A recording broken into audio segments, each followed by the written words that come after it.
Άλλο ένα περιστατικό γυναικοκτονίας, κυρίες και κύριοι, έρχεται να προσθεθεί στη μακρά λίστα. Αυτή τη φορά, 25χρονος πυροβόλησε και σκότωσε την 19χρονη σύντροφό του στον Πειραιά και στη συνέχεια, Μιχάλη Τεζάρη παραδόθηκε στις αρχές. Λένα με 2 σφαίρες στο κεφάλι εκτέλεσε την 19χρονη σύντροφό του μετά από καυγά που είχαν ένας 25χρονος στο οδό Βαμβά στον Πειραιά και εν συνεχεία παραδόθηκε στους αστυνομικούς του τμήματος ασφαλείας Δημοτικού Θεάτρου.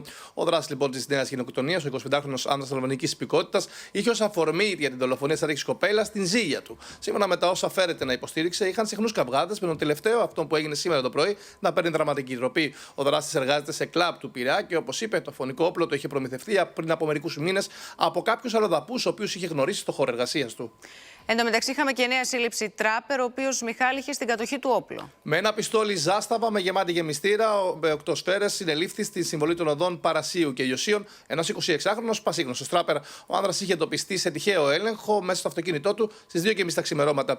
Το όπλο, να πούμε, ήταν επιμελώς κρυμμένο εντός του οχήματος, ενώ στην κατοχή του εντοπίστηκε επίσης ένα μαχαίρι μήκους 32 εκατοστών και ένα πτυσσόμενο μαχαίρι τύπου πεταλούδα. Μαζί του συνελήφθη ένα ακόμη άτομο. Να πούμε πως ο γνωστός αυτός τράπερ είχε απασχολήσει την Ελλάδα κατά το παρελθόν, καθώς έχει συλληφθεί για κατοχή ναρκωτικών, αλλά και για ένα αιματηρό επεισόδιο τον περασμένο Νοέμβριο, όταν είχε μαχαιρώσει ένα άτομο μέσα σε καφετέρια στο Περιστέρι. Μιχάλη, να σε ευχαριστήσουμε πολύ.